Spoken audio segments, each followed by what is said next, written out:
नमस्कार। चैप्टर 1 में अरिस्टोटल ने हमें बताया था कि मीडियम ऑफ इमिटेशन के आधार पर कलाएं एक दूसरे से भिन्न कैसे हैं। अब चैप्टर 2 शुरू करते हैं। Since the objects of imitation are men in action and these men must be either of a higher or a lower type, for moral character mainly answers to these divisions, goodness and badness being the distinguishing marks of moral differences. It follows that we must represent men either as better than in real life or as worse or as they are. Since the objects of imitation are men in action, क्योंकि objects of imitation के जो object हैं, किसे imitate किया जाता है art में, Aristotle के अनुसार मैन इन एक्शन, इंसानों को, मनुष्यों को एक्शन के दौरान, यानी मनुष्यों का एक्शन आर्ट में इमिटेट किया जाता है। And these man must be either of a higher or a lower type, और ये जो मनुष्य हैं दो प्रकार के होते हैं, या तो हायर टाइप के, उच्च कोटि के, और अ लोअर टाइप या फिर निम्न कोटि के। For moral character mainly answers to these divisions, goodness and badness.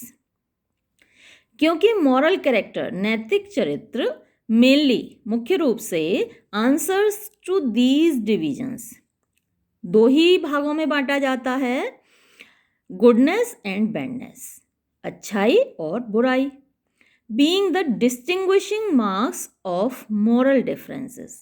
यही दो डिस्टिंग्विशिंग मार्क्स हैं, यानी पहचान के चिन्ह हैं, ऑफ मॉरल डिफरेंसेस, नैतिक अंतर के। यानी नैतिक रूप से आप जब लोगों में अंतर करेंगे तो आप कहेंगे कि एक व्यक्ति अच्छा है और दूसरा व्यक्ति बुरा है। नैतिकता के आधार पर दो ही प्रकार के लोग कहे जाते हैं, अच्छे या बुरे। It follows that we must represent men either as better than in real life or as worse or as they are.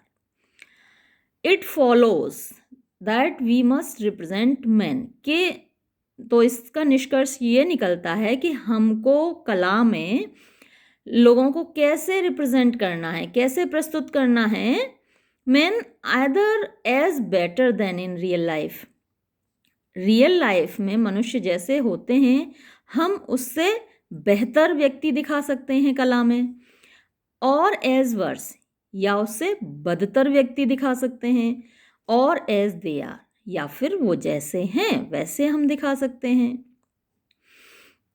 It is the same in painting, और ऐसा ही पेंटिंग में होता है। वो उसने पेंटिंग का एग्जाम्पल दिया है। Polygnotus depicted men as nobler than they are. Polygnotus ये प्राचीन यूनान का एक पेंटर था, चित्रकार था, और वो व्यक्तियों को कैसे प्रस्तुत करता था? He depicted men as nobler than they are, यानी मनुष्य जैसे हैं उनसे श्रेष्ठ दिखाता था, उनसे बेहतर दिखाता था अपने चित्रों में। पर्सन एज लेस नोबल, ये भी एक चित्रकार था पर्सन, और वो अपने चित्रों में व्यक्तियों को कैसा दिखाता था? लेस नोबल, यानी कम श्रेष्ठ, बदतर। Dionysius drew them true to life, और डियोनीसियस ये भी एक चित्रकार था, और वो अपनी तस्वीरों में व्यक्तियों को कैसा दिखाता था? ट्रू टू लाइफ, यानी असल जिंदगी में वो जैसे होते हैं, वास्तविक जीवन में वो जैसे होते हैं वैसे दिखाता था। Now it is evident that each of the modes of imitation ever mentioned will exhibit these differences and become a distinct kind in imitating objects that are thus distinct. Now it is evident. अब ये बात तो जाहिर है, ये बात तो स्पष्ट है, that each of the modes of imitation, कि प्रत्येक प्रकार के तरीके इमिटेशन के जो ऊपर मेंशन किए गए हैं, एबव मेंशन जो ऊपर बताए हैं हमने, विल एग्जिबिट दीज डिफरेंसेस, वो इन डिफरेंसेस को, एग्जिबिट माने दिखाना, शो करना, डिस्प्ले करना, वो इन डिफरेंसेस को दिखाएंगे। यानी जो भी मीन्स यूज़ किया जाएगा, इमिटेशन का जो तरीका यूज़ किया जाएगा, उसके आधार पर एक अलग प्रकार की कला बनेगी। And become a distinct kind, यानी एक विशेष प्रकार की कला बनेगी। डिस्टिंक्ट माने विशेष, काइंड प्रकार, एक विशेष प्रकार की कला बनेगी। इन इमिटेटिंग ऑब्जेक्ट्स दैट आर दस डिस्टिंक्ट, जब उसमें इमिटेट किया जाएगा ऑब्जेक्ट्स, यानी उन चीज़ों को, उन व्यक्तियों को, दैट आर दस डिस्टिंक्ट, जो कि एक दूसरे से भिन्न हैं या विशेष हैं। तो एक विशेष प्रकार के व्यक्तियों को एक विशेष माध्यम से जब इमिटेट किया जाएगा तो एक विशेष कला बनेगी। Such diversities may be found even in dancing, flute playing and lyre playing. Such diversities, इसी प्रकार की विविधताएं, may be found, पाई जा सकती हैं, even in dancing, नृत्य में, फ्लूट प्लेइंग, बांसुरी वादन में, एंड लायर प्लेइंग, और लायर बजाने में। So again in language, whether prose or verse unaccompanied by music. So again in language, यानी म्यूज़िक के अलावा भाषा से संबंधित कलाओं में भी, चाहे वो कलाएं प्रोज का प्रयोग करें या प्रोज यानी गद्य का प्रयोग करें, या वर्स यानी कि पद्य का प्रयोग करें, अनएकम्पनीड बाय म्यूजिक, जिनमें म्यूजिक साथ में ना हो। एकम्पनीड माने साथ में होना, और अनएकम्पनीड साथ में ना होना। Homer for example makes man better than they are. Homer, मैंने पहले भी बताया था आपको, होमर प्राचीन यूनान का एक महान कवि था जिसने कि इलियड और ओडिसी लिखे हैं, आप परिचित होंगे इससे। Homer for example makes man better than they are. Homer अपने साहित्य में, अपने महाकाव्यों में मनुष्यों को प्रस्तुत करता है हमारे समक्ष, कैसे? बेटर देन दे आर, जैसे वास्तविक जीवन में होते हैं उससे बेहतर। असल ज़िंदगी में जैसे इंसान होते हैं, जैसे किरदार होते हैं, उनसे बेहतर किरदार, उनसे बेहतर व्यक्ति हमें मिलते हैं होमर के महाकाव्यों में। क्लियोफोन एज दे आर। क्लियोफोन ये प्राचीन यूनान का एक राजनीतिज्ञ था और उसने अपने लेखों में मनुष्य को कैसा प्रस्तुत किया है? एज दे आर, जैसे वो असल ज़िंदगी में होते हैं, जैसे वो वास्तविक जीवन में होते हैं। Hegemon the Thasian, the inventor of parodies. Hegemon Thasian, उसने क्या इन्वेंट किया है? द इन्वेंटर ऑफ पैरोडीज, उसने पैरोडी का आविष्कार किया है। पैरोडी होती है किसी भी गंभीर साहित्य का की नकल बनाना, मजाक बनाना, पैरोडी होता है। तो इसका आविष्कार किसने किया था? हेजेमोन ने। And Nicochares the author of Deiliad worse than they are. तो हेजेमोन और निकोकेयर्स, जिसने कि डिलियड लिखा है, आपको मैंने बताया था होमर ने इलियड लिखा है और उसकी पैरोडी डिलियड निकोकेयर्स ने लिखा है। तो वो ये हेजेमोन और निकोकेयर्स इंसान को कैसा प्रस्तुत करते हैं? वर्स देन दे आर, बदतर। किससे बदतर? जितने जैसे कि वो असल ज़िंदगी में होते हैं, रियल लाइफ में होते हैं, वास्तविक जीवन में मनुष्य जैसे होते हैं, उनसे बदतर उनको प्रस्तुत करते हैं हेजेमोन और निकोकेयर्स, क्योंकि उन्होंने पैरोडीज लिखी हैं। होमर ने महान योद्धा दिखाए हैं, महान व्यक्ति दिखाए हैं, परफेक्ट लोग दिखाए हैं, जबकि हेजेमोन और निकोकियर्स ने जस्ट उनका उल्टा दिखाया है, उनके कैरिकेचर्स दिखाए हैं। The same thing holds good of dithyrambs and gnomes. The same thing holds good, यानी यही बात सत्य है किसके बारे में? डिथायरम्स के बारे में एंड नोम्स और नोम्स के बारे में। इन दोनों के बारे में मैं पहले ही बता चुकी हूँ। डिथायरम्स वो कविताएं जो प्राचीन यूनान के शराब के देवता डियोनीसियस को समर्पित थीं, उन कविताओं को डिथायरम बोला जाता है। एंड नोम्स, नोम एक जगह का नाम है प्राचीन यूनान में, वहाँ पर जो कविताएं लिखी जाती थीं उनको नोम्स बोला जाता है।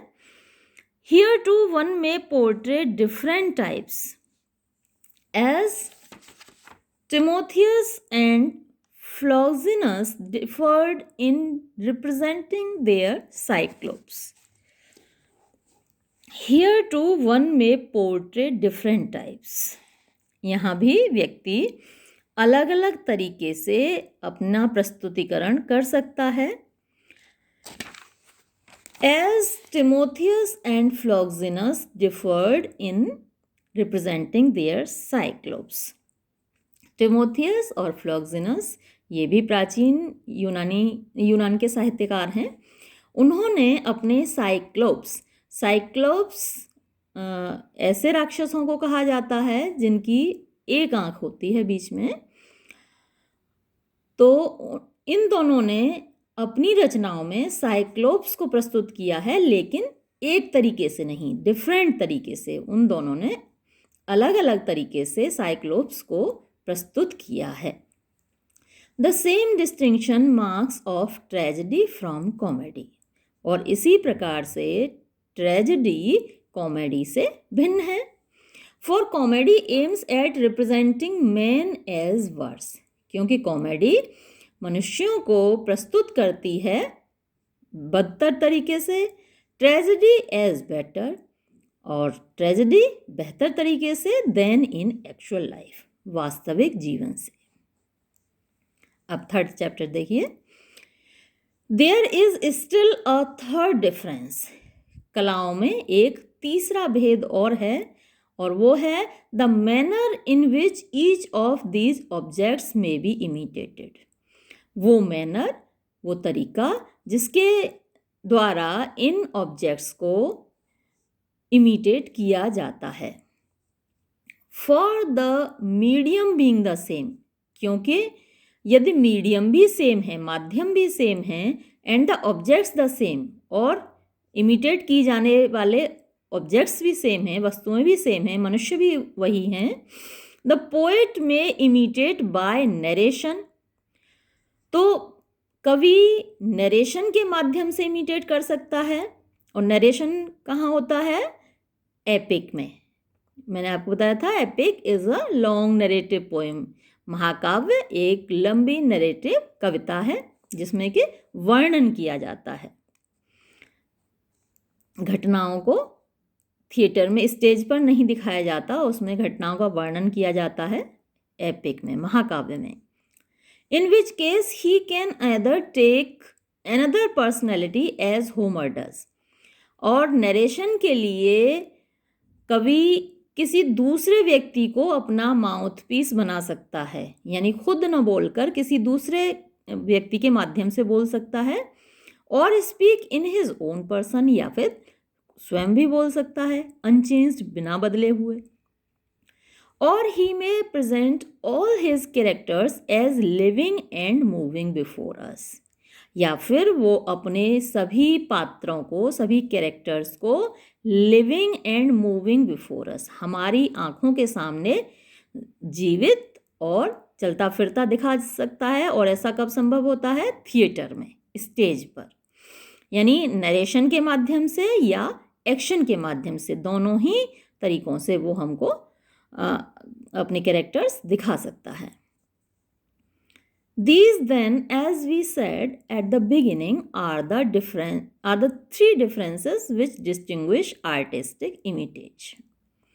और जैसा कि प्रारंभ में अरिस्टोटल ने कहा था, these then as we said at the beginning, जैसा कि हमने प्रारंभ में कहा था, are the three differences, तीन भेद हैं, तीन अंतर हैं, तीन डिफरेंसेस हैं, which distinguish artistic imitation, जो कि आर्टिस्टिक इमिटेशन को एक दूसरे से अलग करते हैं। और वो तीन डिफरेंसेस क्या हैं? The medium, the objects and the manner. और सिमिलैरिटी क्या है सारी आर्ट्स में? ये चीज़ भी उसने स्टार्टिंग में बताई थी फर्स्ट चैप्टर में। सारी आर्ट्स में सिमिलैरिटी क्या है? माइमेसिस, इमिटेशन। इमिटेशन सारी ही आर्ट्स में सिमिलर है, लेकिन मतलब पॉइंट ऑफ सिमिलैरिटी एक है इमिटेशन, यानी सारी आर्ट्स ये इमिटेटिव आर्ट्स हैं, लेकिन पॉइंट्स ऑफ डिफरेंस तीन हैं, भेद तीन हैं, डिफरेंस तीन हैं, अंतर तीन हैं, मीडियम, ऑब्जेक्ट्स और manner. So that from one point of view, Sophocles is an imitator of the same kind as Homer. So that from one point of view, यानी कि एक तरीके से अगर हम सोचें तो सोफोक्लीज होमर के जैसा इमिटेटर है। सोफोक्लीज और होमर एक जैसे हैं। सोफोक्लीज से आप परिचित हैं, वो एक ट्रेजेडियन था, उसने ट्रेजेडीज लिखी हैं, ड्रामेटिस्ट था। और होमर एक कवि था, महाकाव्य लिखे हैं उसने। तो एक वैसे तो आप सोचें कोई सिमिलरिटी नहीं है, एक ट्रेजेडीज लिखता है, एक एपिक्स लिखता है, पोइट है, और वो ट्रेजेडियन है, लेकिन एक सिमिलरिटी फिर भी है दोनों में, और वो क्या है? For both imitate higher types of character, कि ये दोनों ही उच्च कोटि के पात्रों को इमिटेट करते हैं। यानी सोफोक्लीज के जो कैरेक्टर्स हैं और होमर के जो कैरेक्टर्स हैं, वो दोनों ही हायर टाइप्स ऑफ कैरेक्टर हैं, उच्च कोटि के कैरेक्टर हैं। From another point of view of the same kind as Aristophanes, तो यहाँ तो सोफोक्लीज होमर की तरह हुआ, क्योंकि दोनों हायर टाइप ऑफ कैरेक्टर्स को इमिटेट करते हैं। लेकिन दूसरे तरीके से सोचा जाए तो सोफोक्लीज अरिस्टोफेंस की तरह है। अरिस्टोफेंस कॉमेडियन था, उसने कॉमेडीज लिखी हैं। अब सोफोक्लीज और अरिस्टोफेंस के बीच क्या सिमिलरिटी है? भाई दोनों डिफरेंट हैं। सोफोक्लीज ने ट्रेजेडीज लिखी हैं, अरिस्टोफेंस ने कॉमेडीज लिखी हैं, लेकिन दोनों के बीच एक सिमिलरिटी है, और वो सिमिलरिटी क्या है? For both imitate persons acting and doing, क्योंकि इसकी कॉमेडीज भी परफॉर्म करने के लिए हैं, सोफोक्लीज की ट्रेजेडीज भी परफॉर्म करने के लिए हैं। दोनों के ही प्रोडक्ट्स, दोनों के ही ड्रामा स्टेज पर परफॉर्म करने के लिए हैं, ना कि नरेशन के लिए। भले ही इसके characters lower then in real life हैं, यानी निम्न कोटि के हैं, उसके उच्च कोटि के हैं, लेकिन दोनों ही के ही कैरेक्टर्स हम स्टेज पर परफॉर्म करते हुए देखते हैं। Hence some say the name of drama is given to such poems as representing action. Hence अतः some say लोग कहते हैं the name of drama is given, कि नाम दिया जाना चाहिए ड्रामा का, किसको? to such poems, उन पोइम्स को, उन कविताओं को as representing action, जिनमें एक्शन होता है। For the same reason, the Dorians claim the invention both of tragedy and comedy. For the same reason, इसी वजह से the Dorians claim, डोरिस एक जगह थी प्राचीन यूनान में, और उस जगह के रहने वालों को डोरियंस कहा जाता है। The Dorians claim the invention both of tragedy and comedy. तो डोरियंस ये दावा करते हैं कि उन्होंने ही दोनों चीज़ों का आविष्कार किया है, ट्रेजेडी का भी और कॉमेडी का भी। The claim to comedy is put forward by the Megarians. Comedy को इन्वेंट करने का दावा मेगारियंस के द्वारा किया जाता है। मेगारा एक प्रांत का नाम है प्राचीन यूनान में, और मेगारा के रहने वालों को मेगारियंस बोलते हैं। तो उन्होंने भी दावा किया है कि कॉमेडी उन्होंने ईजाद की है। Not only by those of Greece proper, who allege that it originated under their democracy. मेगारियंस, कुछ मेगारियंस ग्रीस में रहते हैं, यूनान में रहते हैं, तो ना केवल उन्होंने दावा किया, not only by those of Greece proper, यानी ना केवल यूनान में रहने वाले मेगारियंस ने ये दावा किया है कि कॉमेडी उन्होंने ईजाद की है, उन्होंने इन्वेंट की है, उन्होंने आविष्कार किया है। हु एलेज, जो कि ये कहते हैं that it originated under their democracy, कि कॉमेडी का आविष्कार उनके प्रजातंत्र में हुआ। But also by the Megarians of Sicily, बल्कि मेगारियंस जो कि सिसिली में रहते हैं उन्होंने भी ये दावा किया है। For the poet Epicharmus who is much earlier than Chionides and Magnes belonged to that country, क्योंकि फॉर द पोइट एपिचार्मस, क्योंकि एपिचार्मस जो कवि है who is much earlier than Chionides and Magnes, वो बहुत पहले हुआ है क्योनाइट्स और मैग्नीज से, बिलोंग्ड टू दैट कंट्री, और वो पोइट उनके यहाँ का रहने वाला था। Tragedy too is claimed by certain Dorians of the Peloponnese, tragedy के ऊपर भी दावा किया जाता है कुछ डोरियंस के द्वारा जो कि पेलोपोनीज के रहने वाले हैं, ये भी एक प्रांत का नाम है प्राचीन यूनान के।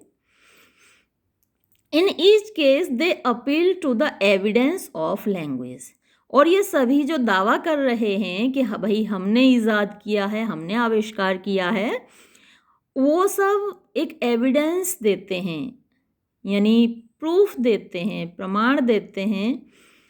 और प्रमाण किसका देते हैं? लैंग्वेज का, भाषा का, जुबान का। The outlying villages they say are by them called कोमाई, जो शहर के बाहर बसे हुए गांव हैं वो कहते हैं कि वो उन गांवों को कोमाई कहते हैं, और कोमाई से कॉमेडी बना है। बाय द एथेनियंस डेमोई, और एथेनियंस उन गांवों को कहते हैं demoi. And they assume that comedians were so named not from komazein, और वो कहते हैं कि कॉमेडियंस का नाम कोमाजन से नहीं आया। कोमाजन का मतलब होता है टू रिवेल, यानी मज़े करना, आनंद लेना, खुश होना, to revel. But because they wandered from village to village, बल्कि कॉमेडी शब्द जो आया है वो आया है काटा कोमास, क्योंकि वो एक गांव से दूसरे गांव घूमते थे और उनको काटा कोमास कहा जाता था, और उसी से शब्द कॉमेडी बना है। Being excluded कंटेम्पचुअसली from the city, क्योंकि उनको शहर से निकाल दिया गया था। कंटेम्पचुअसली यानी नफरत पूर्वक, कंटेम्प्ट मीन्स हेट्रेड होता है।